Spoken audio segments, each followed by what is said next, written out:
A Lamp Unto My Feet by Walter C. Lanyon. Read by Electric Mud Puddles. Chapter 13. God in Action. God in action is a never-ending stream of manifestation. In the world of taking thought, against which Jesus warned man, it is possible to conceive of the action of spirit without manifestation, just as it is possible to conceive of the technique, rhythm, tempo, melody, and notation of a concerto and experience nothing audible. Clouds without rain is the scriptural language for the thinking of and about God and not bringing him into manifestation. Thinking of and about a thing immediately hedges it in with the limitations of thought. One of the first barriers which seems impossible to pass is making the unseen seen, the intangible tangible, except, of course, through the accepted processes of matter. Hence, the miracle of the loaves and the fishes cannot be thought about. It is impossible to approach it with thought because there is no dimension in the thought world which will permit producing substances where there is no substance visible. No amount of study or research into the ways of thought will make this possible. In fact, the more thought that is given to it, the less possible it is of attainment. But I say unto you, take no thought, for the scrip, the robe, the purse, the journey. No matter how man tries to sidestep this and use his so-called common sense, the injunction stands. Thought-taking must have its foundation in the wisdom of man, the very wisdom which has been called foolishness in the eyes of God. Pause a moment and clear up the injunction, remembering that God is not a glorified human being with great eyes which are looking down upon man's wisdom. The eyes of spirit, the perception of power, find the puny reasoning of man unable to express or understand the wisdom of God. The moment we begin to think of doing a thing, or having a thing, or going somewhere, a host of limitations present themselves. Fears of what might happen, the conjuring of possible evils, the inadvisability of the undertaking, so weigh the project down that nothing can happen. All this is intensified by taking thought about it. There is no freedom to be derived, then, from taking thought, according to the Master. If ye cannot do that which is least, why take thought of that which is greatest? Answer that. There is apparently no escape from the present limitations offered through thought. It is foolish to go against the findings of your own mind just because you have read in a book or heard someone say, you can have anything you want or do anything you like if you think right. Either the person making such a statement is speaking of thought from an entirely different angle than that which was specified as so useless by Jesus, or else he is playing about with words. Definitely, it is bad policy and entirely erroneous to go against your own findings. If you have accepted the wisdom of man as the highest and are just dabbling, as it were, in what you call the teachings of Jesus, then you will meet with 100% defeat in going against the findings of your mind. If you find that a man has more power to heal you than God, then you would be foolish to turn to God and forsake the place of your confidence. If you know or find that a financier has more power to prosper you than God, then you are wasting precious time in turning to God for your substance. In other words, if you are coming by the mental, thought-taking way, you are wasting time to enter the place of inspiration. Jesus, recognizing the limitations of the human mind and how the thought works out everything by relativity and the law of opposites, knew that there was little chance to transcend the limitations incumbent upon his birth and station in life. What could the thought of a carpenter boy do to open the doors of the temples and to feed the multitudes, let alone to resurrect the body and open the eyes of the blind? Hence the words, I can of my own self do nothing. Thought in action lives, moves, and has its being in the plane of imagination. It is so often defeated in bringing anything to pass that the minds of most men are secret gardens replete with the flowers of unfulfilled dreams. There are repeated attempts to explain and exploit that power which is the spiritual counterpart of thought. Due to the limitation of the language, writers have been obliged to use the words thought and thinking, and we have, as a man thinketh in his heart, so is he. As a man finds himself or accepts himself or perceives himself in consciousness, so is he. Thought does not create anything, much less consciousness. Yet we have been led to believe that if we think hard enough, something is sure to happen. How many thousands have trudged down this road of disappointment? No one will ever know. Presently, man is beginning to perceive that the thought which is productive of results emanates from an accepted state of consciousness instead of being the modus operandi that created that state of consciousness. Before you ask, before the thought even shapes itself, the answer has been given. When you ask in the ordinary sense of the word, you formulate a thought regarding the whole process. The law states that before you ask, it is done, which shows that it was not the direct creation of your thought-taking or your asking. Thousands have asked and asked again and again for something which never came into being. Something must be out of alignment, or else that which is spoken of as appearing before you ask would appear. It must be the something that has to do with the thought of which Jesus warned men. Certainly, the thought of the heart, if we wish to designate it that way, resolves itself into pure recognition. My Father worketh hitherto, and I work, is closely allied with the process of manifestation. Now, it is true that the Father, working in a way of spirit, which is above the way of man in his thinking, accomplishes by a way we know not of whatsoever it will. Think, then, what it must be to start with a basis of this kind. My Father worketh hitherto, and I work. In other words, the creation is already finished and is merely awaiting recognition. If you start with this basis, then what could it avail you to introduce an avalanche of human thinking founded on the limitations of mankind? Who by taking thought? You answer that for yourself, remembering all the while that it is not what Mr. and Mrs. Blank said was true, but what the Master said. Can anyone in your day refute the teachings of Jesus successfully? Has anyone been able to bring out any more of the definite proof than Jesus? So you will answer for yourself this question: who by taking thought? If you can find a who, then it would be well for you to follow him and not God. If, however, you find in the long list of the possible whos no one who can qualify for this place, then turn unto the Godhead and begin to see that the fear of God is the beginning of wisdom. Is human intellect of no avail? Should we all entirely drop away from the standards set for us by civilization? Human intellect is the technique which must be baptized by inspiration.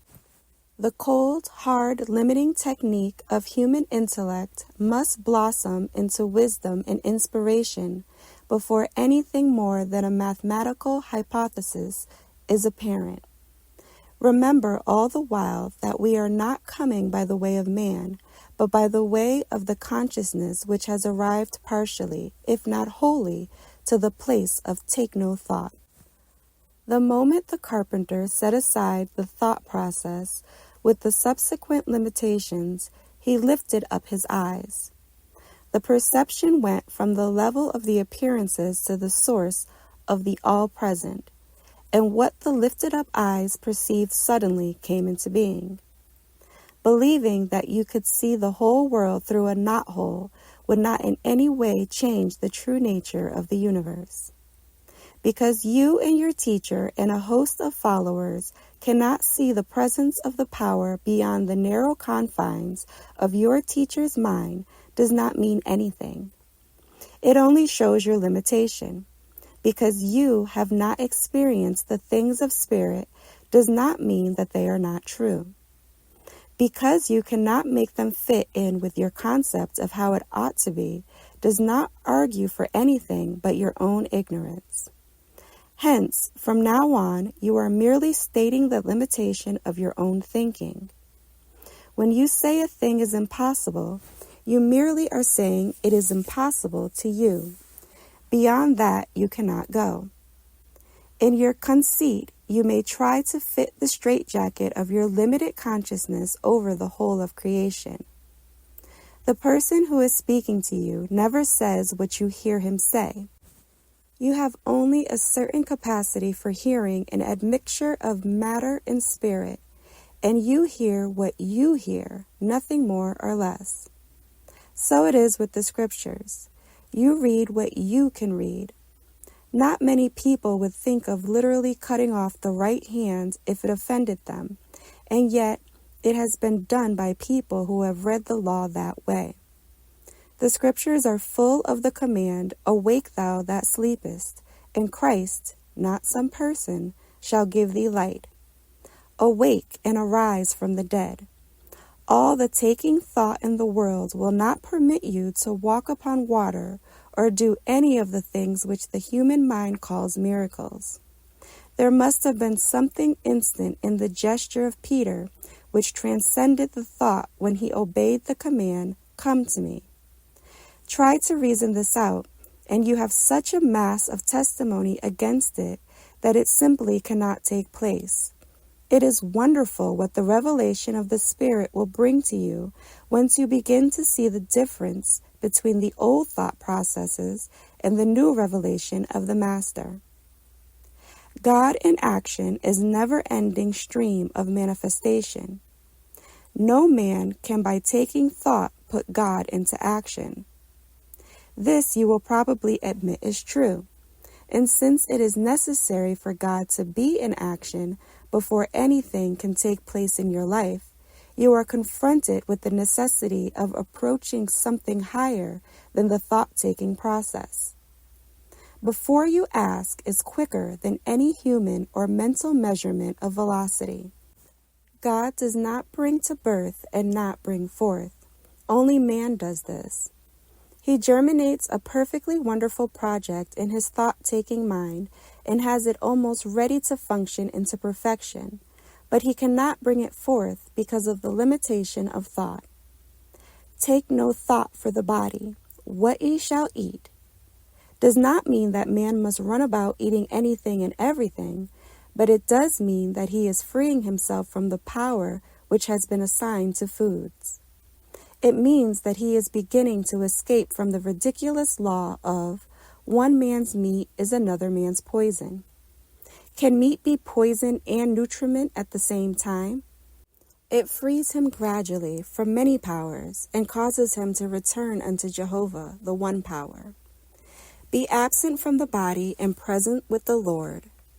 Absent from the embodiment, which is the result of human thinking, and present with the action of God. You will see how Job, after being deprived of everything, had twice as much as he had before. A pretty piece of mathematics that, a man having spent all his life accumulating a fortune and then, without apparently doing anything, having twice as much as he had before. So is it with the spirit of the presence. Awake thou that sleepest, and arise from the dead thinking, and Christ shall give thee light, which will cause the manifestation to take place here and now. I was glad when they said unto me, Let us go into the house of the Lord. Let us go into the consciousness of the Lord, which is not hedged about with the human thinking, but is the recognition of the presence. Suppose for a moment that Jesus had been obliged to think out a plan for feeding 5,000 hungry men. They would all have starved to death. The things that Jesus brought forth were not accomplished because of anything he thought. They were brought forth by a way ye know not of, in the human thinking process. Moving in this consciousness of the house of the Lord, we find in these dwellings the lovely things and ideas for which we have longed. Within this house, consciousness of the Lord, are ways of pleasantness and peace, and the song of the soul is, "The lines are fallen unto me in pleasant places. I shall go in and come out and find pasture. Yes, I was glad when he," the Christ within, "said unto me, Let us," you and me, "go into the house of the Lord." Let us step into this consciousness and perceive that the Father hath worked hitherto, and that we are merely going through the mechanics of bringing it forth. We are merely being the stewards for the Father within to work his holy plan into materialization. "Whatsoever ye ask in my name." That is an almost overpowering promise without qualifications, limitations, impartial and impersonal, made to all mankind. Whatsoever. The word includes all the little and all the great things which you have desired so long and which failed to appear. All your desires shall be given you in their truest and highest interpretation, if you can come to this no-thought place of recognition. Whatsoever. The great sweeping wings of its allness seem to encircle the globe and leave nothing out. But who by taking thought? Who by taking thought can come even within the vision of the heavenly consciousness indicated by the whatsoever? Isn't it a glorious revelation to know that the whatsoever is not prefaced by "if Mr. or Mrs. Blank approves"? We know that when you have approached the place of even contemplating the whatsoever, you will have long ago passed beyond the place of license into the freedom of the sons of God. Yes, beloved, the action of God is a never-ending stream of manifestation. To be absent from the thought and present with the Lord is to perceive that the Father hath already worked, and that you are merely going through the mechanics, just as I am now going through the mechanics of bringing into manifestation the book that you now hold in your hand. The Father hath already worked, hath already conceived the whole and completed book. It is all in the house of the Lord. Do you see, beloved, why we are so glad when he says unto us, no matter where we are or how far we have strayed, or into what confusion or limitation we have gone, let us, you and me, go into the house of the Lord, the house of the Lord where all the former things pass away and are not remembered any more. My Father, do you sense the my, how close it is to you? Worketh hitherto, and I work. The idea has already been conceived in the mind of God, fashioned and completed, and is awaiting your recognition. God in action is a never-ending stream of manifestation.